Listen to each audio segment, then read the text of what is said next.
the intro music. Yeah! Woohoo! Welcome in, my fellow Trekkies and Trekkers. We're going to talk today about the new assimilated hostiles, and this is part of the new chaos technology loop. Now, not a lot of players are going to get chaos technology early on. You can get it through buying the battle pass this month, etc., but chaos tech is something that for most people is going to probably be down the way. But there are events asking you to hunt these hostiles, so it felt prudent for me to make a video today about going over what makes these hostiles unique, what makes them dangerous, what makes them worth attacking, or where you should attack, what crews you should use. Well, we'll try to answer all those questions. The first thing that you want to note is that these hostiles are different than standard hostiles. They are stronger, but why are they stronger? Let me give you an example of how they're stronger. Well, y'all know that on this main account, I will often show, wrong one, I didn't mean to show you the base hit. We'll often show you, my Vorchar, stuff like that, and you've seen it and what hostiles I typically hit, and this is my standard crew. Now, I'm not saying this is the crew that you should use, I'm saying this is the standard crew that I run out and hit most hostiles with. Well, this is me going as a 54 hostile and getting my butt whooped. Now, obviously the power on this one is super high, and I'll explain why here in just a second, but most players are used to hitting like leveled hostiles, whereas these are very beefy. In the similar vein that we've seen with things like Silence, Gorn, etc., these hostiles are stronger than normal FKRs. There's actually math to show that. So let's start with how are they stronger. Part number one is they have offensive abilities that are significantly stronger than a standard hostile. So explorers here are going to have an isolytic bonus, and it gets pretty big. That's a lot of damage. The interceptors have a critical bonus, which again, big damage. And last but not least, the battleships have a standard damage bonus, arguably making them the easiest ones to go after. But it's not just the attack powers that they have that are higher. It's also the hull health. They have significantly more survivability than your standard ship of an equal level, which you can see by this chart. Shout out to Jules who put this one together for me. So with this, you can see, okay, well, these might say they're level 50, but they're significantly stronger than a standard 50, going by the offensive firepower and the hull health. So what is the proper strategy for going against them? Well, that's what we're going to discuss today, because there are multiple paradigms here and multiple crew options, and hopefully by the end you understand how they work and find what's best for you. So the number one thing is you're trying to get loot from these, and I do want to point out a way that they are beneficial to players in a recent hostile variant way. So I just talked about how they're similar to Silence and stuff like that with having unique ship abilities, but they're also very much like the Mirror Universe hostiles. You defeat one, you get a box. Why is that important? Well, you see a box right here. I just hit a singular 50. Let's go open that box and see what's inside. Many of you probably already know it is, of course, Chaos modules. So why is that important? Well, I need those Chaos modules for me to be able to do the new refinery that is tied to the Q Continuum stuff, which is right here. This is the Chaos tech. Now, for me, at my level, I would need to do 50,000. Your level is going to require you to do different amounts.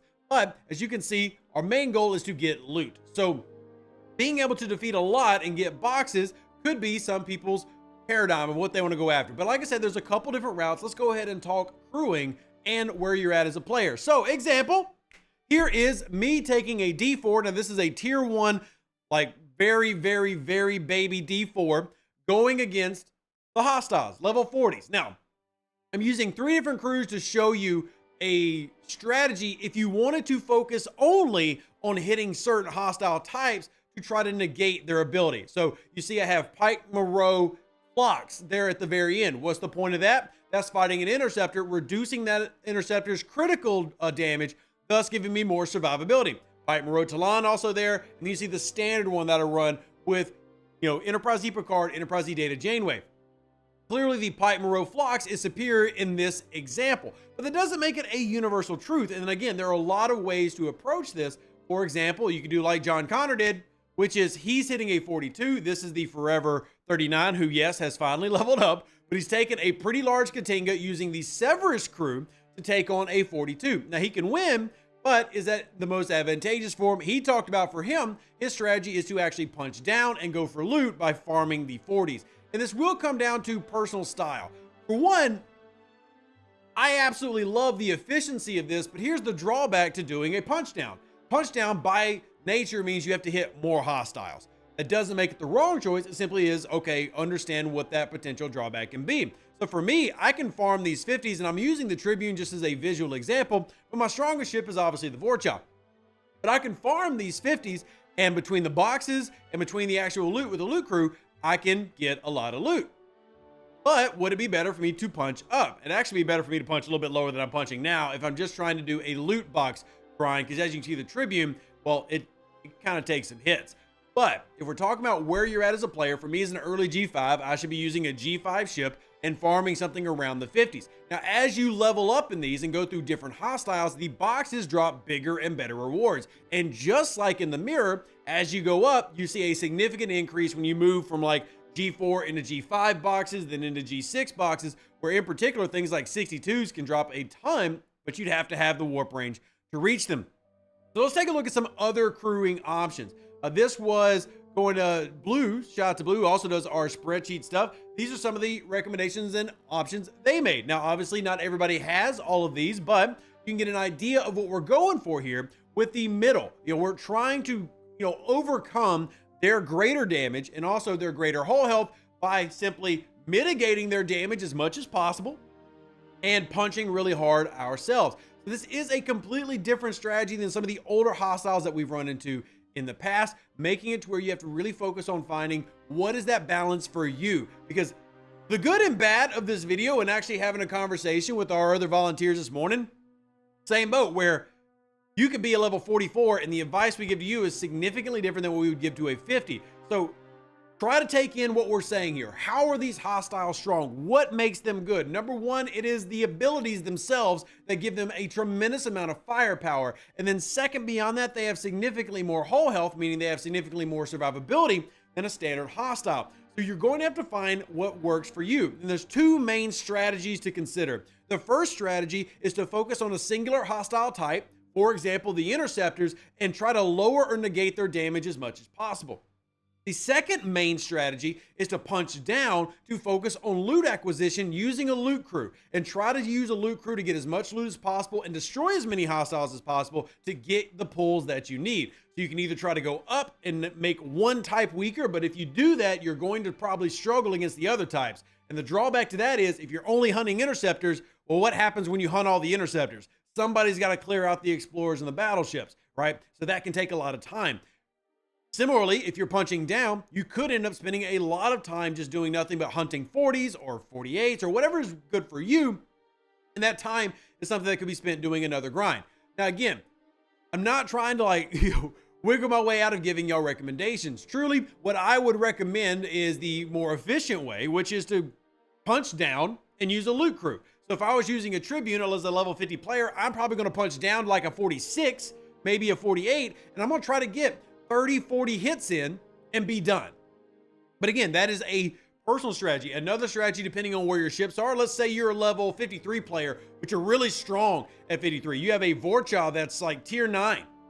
Well, you are the type of player that should be thinking about punching up and maybe taking advantage of the really big hostiles.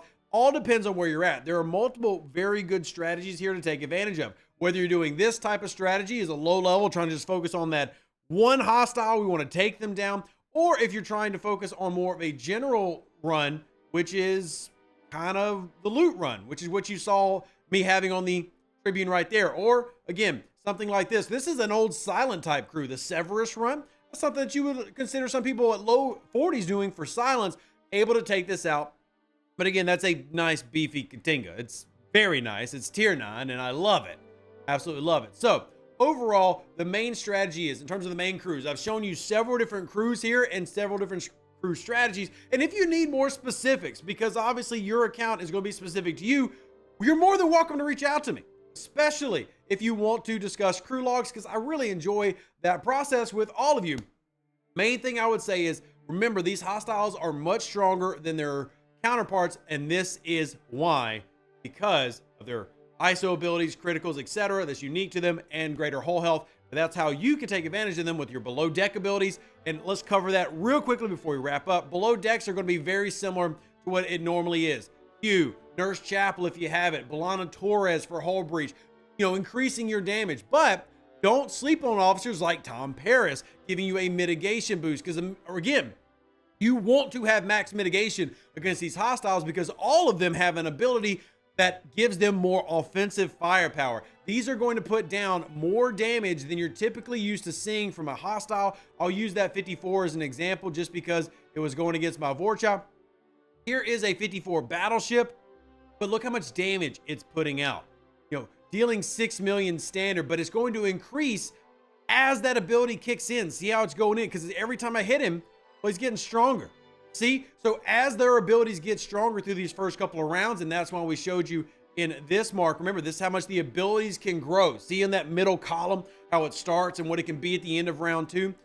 These can provide a significant amount of damage, hence why you want to have the maximum mitigation possible. So stuff like Tom Paris below decks can be invaluable to maintaining your survivability. So keep that in mind. Officers like Moreau can be very, very impactful here, which is what I tried to show in a couple of these battle logs. But whatever works for you, hopefully this is giving you the tools to find that. Live long and plunder. Stay safe for the Space Cowboys. Deuce, that's me. Hit us up if you need any help, and we're glad to assist. Love you. Appreciate everybody so much, and we'll see you on the next video. Bye. Oh, and the next stream, tonight, stream. If you need help, come by the stream. An even better outro than the intro. For the Empire and glory to your house.